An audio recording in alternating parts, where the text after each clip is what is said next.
Welcome back. This show is all about the possibility of past lives. Have we lived before? So far, we've seen singer and performer Suzanne regress to what appeared to be a past life. She described the world of Elizabeth, sister to a successful entertainer who ran away to Canada to have a life of her own. Was Valerie very famous? She's a star.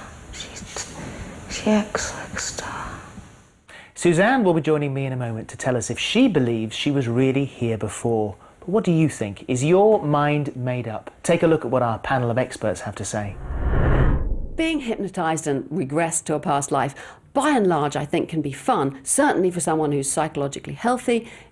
They could just treat it as a bit of fun, but you do have to watch out. You're delving through the process of hypnosis, you're delving deep into people's memory, imagination, emotion. That can let loose things that need very careful handling. So by and large, I would say, take care. It's not just a toy. The idea that a problem that you have in your current life can be attributed to something that occurred to you in a previous life, I don't believe is a very good starting point for psychotherapy. It doesn't help you cope with the problem in the here and now. At best, it provides comfort in the form of an explanation as to how you got to be that way. I came across on a few occasions of people who were together in a past life and somehow, call it synchronicity, they met up in this life and their relationship is just wonderful because the bond is there from a past life and today. It's something fantastic and unusual, but it does happen. There are always many arguments for and against the idea of past lives, but what if the details in Suzanne's regression prove to be historically correct? Time for some answers. Our historian detective has been investigating the clues in Suzanne's regression, and this is what he found out. Suzanne's story tells us of Elizabeth, the downtrodden sister of Valerie, and it's a tale set in the 20s and 30s and seems to start in South America. Now, it's a regression packed with the most wonderful detail, but as ever, how much of it will actually stack up historically? Well, we did find one or two really striking discoveries and, I think, an extraordinary sting in the tale. So let's get started. Let's do some research. What does Miss Clarence do in her act? She just performs, sings. We live in different places all the time. This fits.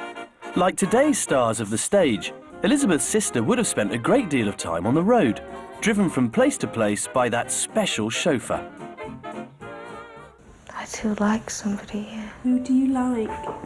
His Valerie's driver. What kind of car does he drive you in? Very posh, big wheels. So would Valerie have been rich enough to have a chauffeur? Well, stage performers at this time could earn huge amounts of cash, so she may easily have had a driver and a car. I'm getting married. Oh, that's nice. Who are you getting married to? The driver, John. Now at first I thought this was a bit odd. A famous singer's sister marrying a chauffeur. Surely he'd be too lowly for Elizabeth to consider. But let's think again. Elizabeth wasn't the one with the money, and as far as Valerie was concerned, she was probably no more than a maid or a secretary. So the idea of marrying a driver isn't that unlikely. So where next? Where have you settled? We're in Canada. So John and Elizabeth emigrate to Canada. Well, many people did emigrate to Canada. It was a popular destination in the 20s and 30s. It was a land of opportunity, and it gave John a chance to change his job. And what is John working? I think he takes pictures for local papers. Which newspapers does he work for?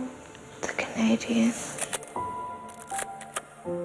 Well, I've been looking for a newspaper called The Canadian, but what I found was that many were so local or so small, they didn't actually include Canada in the title. They used names like The Herald or The Chronicle and so on. But I did find an organisation called the Canadian Press. It was a sort of news agency that spread stories across the country. Now, I don't know if they sent pictures as well, but it's not impossible. But I do know that there was more to life in Canada than just newspapers. And what do you listen to on the wireless? Rock and roll with me and John dance to. This is pretty spot on. It's the early 1950s, just as rock and roll music hits the airwaves. Little Richard began releasing records in 1952, and the ever-famous Rock Around the Clock came out in 1955. So all the way through Suzanne's story, I found that many of the details have been pretty realistic. But there's one niggling problem. Where are you from, though?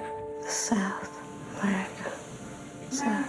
South America. I'm just not sure about South America. It didn't have the same music scene, and you couldn't earn as much money there. And I think emigrating to Canada would have been really difficult. But how about this for an idea? When Suzanne says South America, maybe she actually meant Southern North America. And if you take that on board, she might well have been a vaudeville act.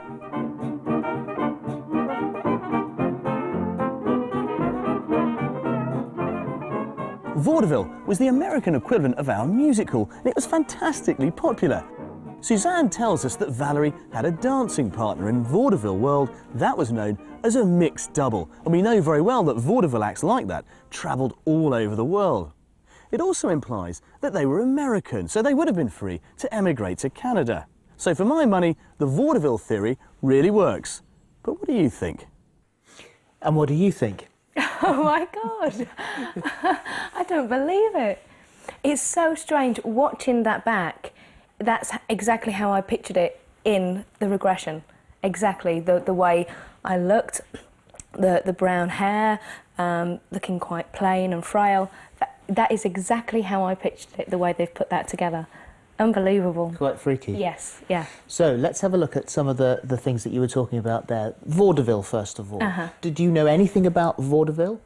No, I knew absolutely nothing about vaudeville. I never knew when it started, never knew the dates or anything. So that is quite strange.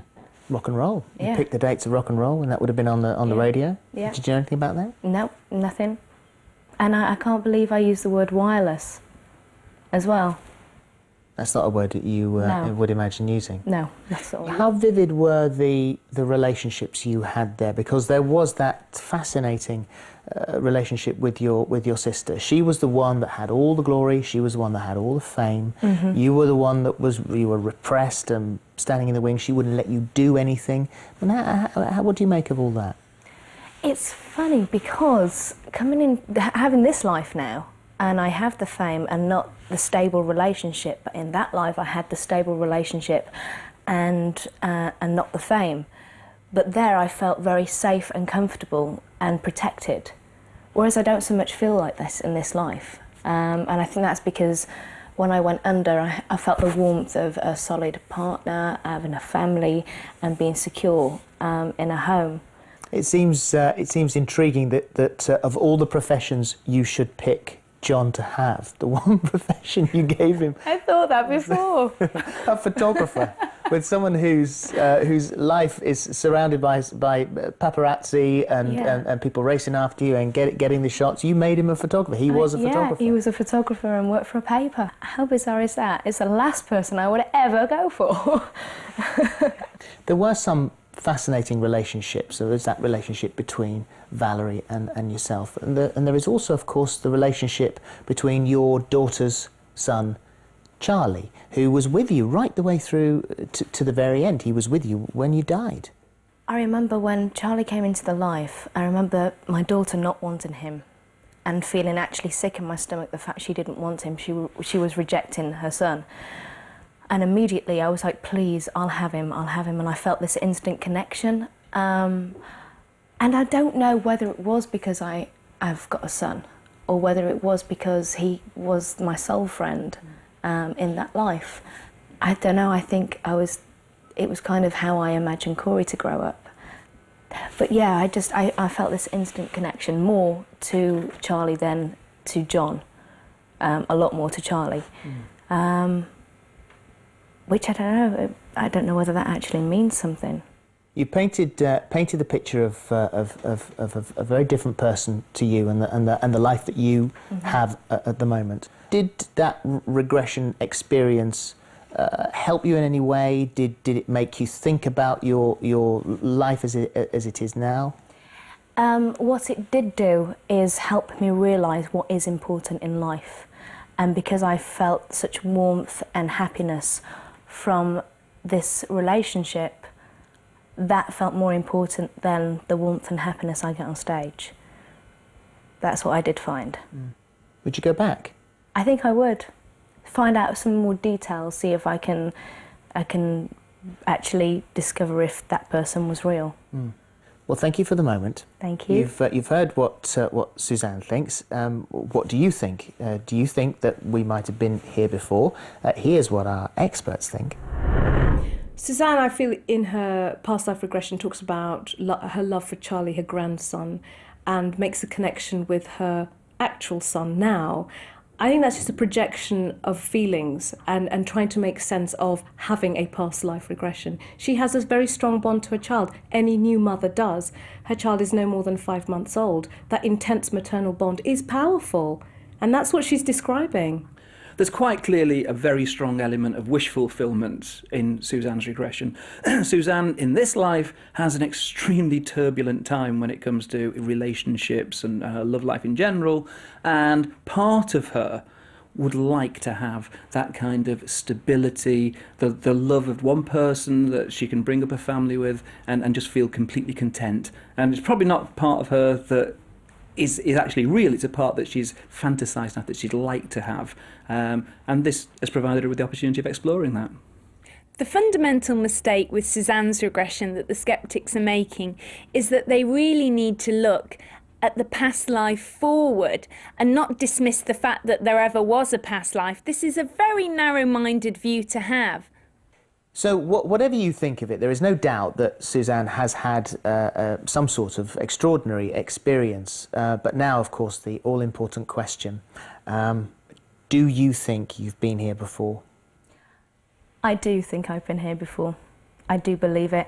And more so, when I was growing up, I always had flashbacks and pictures of situations like this, the dancing on stage, the fact that I was in the 1920s. And when I was about 18 months old, my grandmother passed my mum a £5 note, and I took it off and put it down my top, and my nan said, "She's been here before." Wow. Yes. Thank you. Thank you. Well, there you go. That's it for this series. We have had some fascinating insights into our celebrities' lives, both past and present. Maybe we've raised a few questions in your mind. Are you any closer to that answer? Have we been here before?